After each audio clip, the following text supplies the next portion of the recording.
my former boss paid for my husband and I and my other friend and him to go to Puerto Vallarta. So I guess I went on my honeymoon with 3 guys. Yeah, that's kind of funny.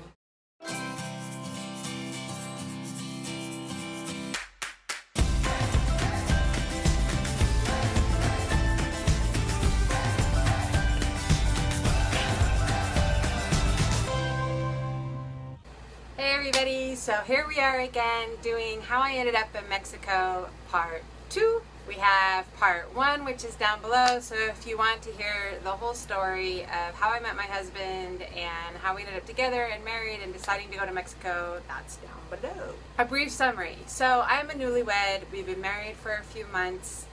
We are going down to Mexico, a country I've never been down to.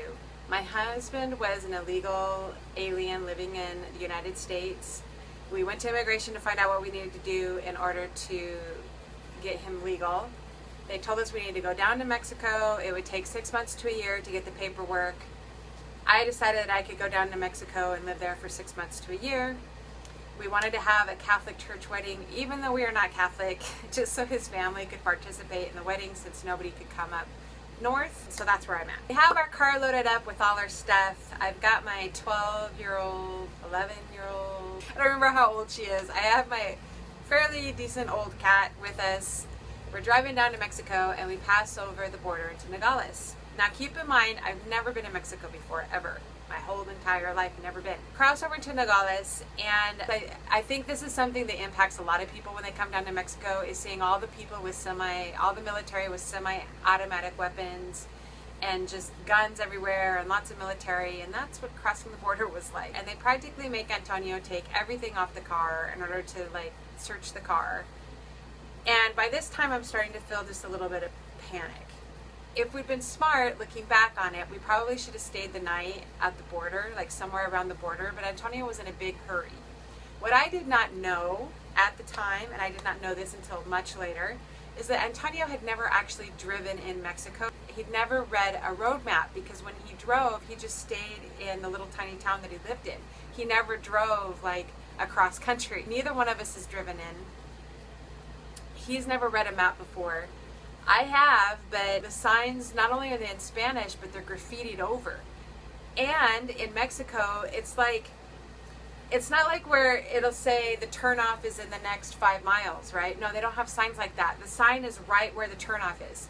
So you've got to be looking all the time to make sure that you don't miss that turnoff, because if you miss that turnoff, that's it. There's no other turning off, there's no other going different way. We ended up, instead of ending up on what they call the freeway, Antonio always says, that's not free, you have to pay for it. Their freeways are toll roads that you pay for, that are kept up really nice most of the time and very easy to drive on. And then they have the highway, which is the freeway. The smaller roads with lots of potholes and not so easy to drive on. Well, we ended up on the highway most of the time because we kept misunderstanding. Like, I didn't understand libre, which is what the highway's called, and the quota, which is what the freeway's called, which is the toll road, the nice road. So we kept missing those roads, and it was getting darker and darker and darker. So we're on the highway, there's tons of potholes, there's big, huge trucks whizzing by us at the speed of light, and it was frightening. It was frightening, frightening, frightening. So by the time we get to Monterrey, I told Antonio, I'm sorry, I know it's gonna cost more money, but we have to stay at a hotel that I recognize, that I recognize the name. I need something familiar because I'm starting to feel really panicky. Once you cross over the border, I guess I thought maybe Mexico was going to be a little bit more like Canada. Like when you cross the border to Canada, no offense to Canadians, but you really can't tell a big difference between the United States and Canada. The road signs are similar, and the roads are similar, and the language is the same, and like a continuation of the United States. Or if you're Canadian and prefer to look at when you cross the border, the United States is a continuation of Canada, whatever. Anyway, my point is that it's very similar. Crossing into Mexico is not similar at all, and so I was getting really panicky. We stayed at the Holiday Inn in Monterrey. It wasn't the nicest Holiday Inn, but it was Holiday Inn. It was something I recognized. It was a decent room. So the next day we get up really early, we get started to go towards Mexico City. Dudes, Mexico City is a whole other ball of hornets. Now, what would you say? Mexico City is a whole other box of hornets. Like, It is like driving in no place I've ever been in my life. First of all, the city is massive. It is a hugacious city. Street signs are graffitied over. People are driving really fast, or there's tons of traffic. Cars are stopped. There's roads everywhere, splitting off here, splitting off there. People are weaving in and out. They're not using their signals. It's crazy. It's crazy, crazy, crazy. We get to Mexico City and it's starting to get dark, and what we probably should have done, again looking back, is we should have spent the night outside the city and then tried to go inside the following day. But Antonio was in a big hurry. I think he was feeling nervous because he could tell that I was feeling stressed, and I think he thought that if we got back to his parents' house that it was going to be okay. He hadn't told his parents we were coming. His parents didn't know we were coming. So keep that in mind. It's starting to rain. Yay, let's just make this a little bit worse. It sounds like a Hollywood movie, but I swear to you, it really happened like this. Closer, closer, and closer to where his family lives. We passed this huge garbage dump with tons of like shanties where people live in the garbage. The more we go, the worse and worse and worse everything looks. Honestly, where his family lived at that time in Mexico City, it looked like a war zone. There were big potholes in the road. There were buildings tumbled over. There were packs of wild dogs running around. There were dead dogs lying on the side of the road, like something out of a war movie, something out of a war film. That's the way it looked to me. I was like, oh my God, what have I got myself into? We get up to his family's house, and I go inside, and it's not what I expected. The roof over the living room, part of it was missing. Bathroom didn't have a shower head. In order to take a shower, you had paint buckets that you filled with water. You had this little electric coil that you hooked into the wall and put it into the water to heat it up. And then you took a shower by using a soup bowl and pouring it over you. And then to flush the toilet, you had to haul water from a cistern and like pour it into the toilet in order to get the toilet to flush. Like, it was like not what I imagined anything would be at all. And then the house was full. It had his brother and his sister-in-law were there, and she was pregnant, and his other brother-in-law was there, and his mom was there, and so the rooms they had were full. They were building a addition on upstairs, and so once everyone realized that we were there, then they got to work really fast trying to finish that room so we'd have some place to stay. But I have to tell you, I felt really, really bad because the first 3 weeks that we were there, or month, I was really depressed. I cried almost every day. I missed my family and my friends and my life, and I think the reality was setting in that this was going to be my life. Like, this is where I was going to live, and it was extremely, extremely frightening to me, and extremely beyond anything I had ever experienced in my life. To add on top of that, it wasn't a very safe place for me. I was the only pale-skinned person in the whole area of where we lived, and I drew a lot of unwanted attention every time I went outside the house. So I had to start wearing Antonio's big baggy shirts and big baggy pants. I had to wear a baseball cap to try to cover my hair. And even still, like, I couldn't cover like my face. Like, too bad I couldn't, I guess, put one of those things on where my eyes were showing. But then my eyes are blue, so that's not helpful either. I felt really afraid every time I went out. I couldn't just blend into my surroundings. I couldn't blend into everybody else because I just absolutely stood out. I was taller. At the time, I was a lot thinner. I had a nice body, I guess, and so I was always trying to cover it up with shapeless things. And I couldn't exercise. I had been running since I was 12 years old every single day, and I couldn't run. So it was just unbelievably difficult. And they didn't have internet there. This was back before internet was really prevalent in Mexico like it is now. So we didn't have internet at the house. I couldn't call my family. My family couldn't call me because it was uber expensive. It was one of the darkest periods of my life. But now looking back on it, I'm really thankful that I went through that experience because I learned a lot about poverty. I learned a lot about desperation. I learned what you really truly need in order to survive. I learned how to save money. I learned how to manage money. Some things that I was unable to learn in the States. I was always living check to check to check. And my dad is great with money, and he tried all these different things to get me to save money and to be good about planning for things, and I just was horrible at it. I was always living check to check. But in Mexico City, I really, really learned how to count every cent. My biggest difficulty after I got over the shock of everything and I started to get into kind of a rhythm of living there, the biggest difficulty for me was the danger. It wasn't the poverty, it was the danger, which was what eventually helped us decide that we needed to move. I had two different incidents happen to me. One was we went to a dress fitting in Mexico City. I was with my mother-in-law and my sister-in-law's mother-in-law. Okay, that 5 times fast. We were down at a dress fitting.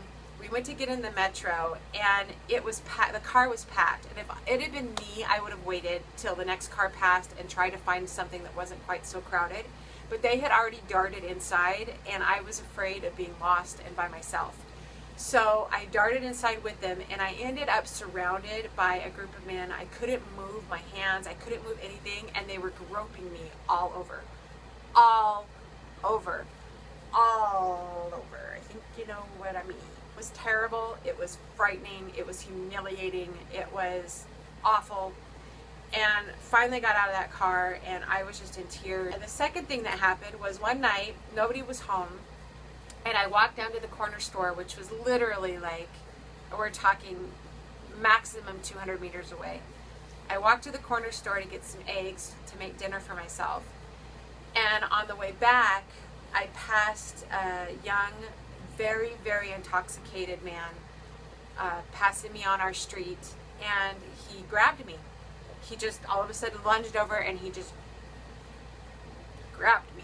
I started screaming, and I took my eggs and I beat him over the head with my eggs, and we fell to the ground, and I ripped his shirt, and I was screaming, and nobody came to help me. Nobody. We lived on a street with only 3 houses, so the one house was the house he came out of, which was the neighbor's house. The other house was ours, which nobody was at.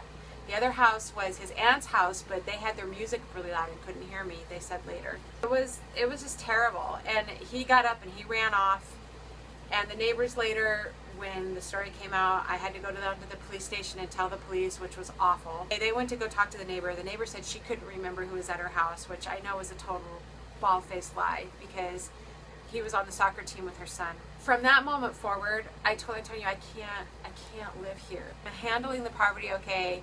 I ended up with typhoid too while I was there, because just the pollution and everything in the air was just bad. I told them I can handle the poverty, I can handle the pollution, I can handle having typhoid, but I cannot handle fearing for my life. Like that's just, I don't want to be in fear all the time.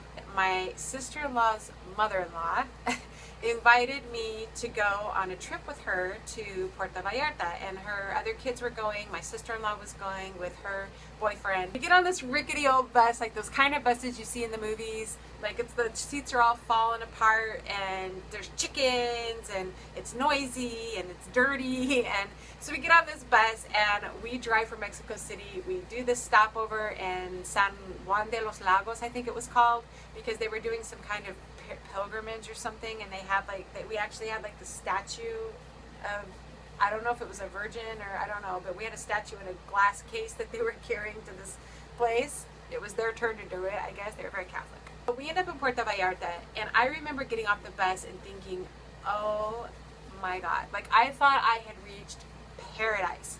There were girls walking around in mini skirts and tank tops and dangly earrings and looking really cute and walking around, and they did not look afraid at all. Nobody looked afraid there. There were a lot of tourists there, so there were a lot of more people that were lighter skinned. It was amazing. It blew me away. I had no idea that there was any place like that in Mexico, because I'd never been here before. When I saw that, I was like, bam, as soon as we get our church wedding, we have to move here. That's it, we have to move here. I can live here, we can live here while we wait for our paperwork, because in this whole time, in this whole 6 or 7 months, we hadn't heard not one word from immigration. And at the time, they had these signs on the website that asked you not to call them, that if they had information, they would send it to you. So I had no idea what was going on. So I go back to Mexico City, and I tell Antonio, we have to move to Puerto Vallarta. It's awesome, it's amazing. People walk around in like regular clothes, and I can live there, and we can wait for the visa there, but I can't wait for it here. We had our church wedding. I had 2 friends from the States come down, no family, and 2 friends. One was my former boss from Mountain Home, and my other was a really good friend of mine who was there to take pictures. And my former boss paid for my husband and I and my other friend and him to go to Puerto Vallarta. So I guess I went on my honeymoon with 3 guys. Yeah, that's kind of funny. But we get to Puerto Vallarta, and Antonio gets to see Puerto Vallarta, and he's like, wow, this is really great. And I'm like, right, it's really cool, right? But we spend the week there, we go back home, and within 2 weeks, we packed up our car again, and we drove off to Puerto Vallarta. We had literally $250 in our pocket. We didn't know anybody. We didn't have a place to stay. We didn't have a job. And we just put it all in the car, and we took off and went to Puerto Vallarta. In part 3, I will tell you about what happened in Puerto Vallarta when we got there, how we managed to get a place, and how we managed to get a job, and how we ended up here in Baja, and what went on with immigration, because you have to remember, this is 9 months of hearing absolutely nothing from immigration. So they told me it would take 6 months to a year to finalize the paperwork, but 9 months later, we still had heard nothing. I will come back with part 3 next week. I hope you guys enjoyed the story, and it was really fun recounting it for you, and I will talk to you guys later. Thank you so much for commenting, liking, and subscribing. It really means a lot to me. It makes me feel like, yeah, there's other people out there. I'm not just talking blah blah blah blah blah to nobody. And I will talk to you guys next week. Peace and love, you guys. Peace and love. Peace and love.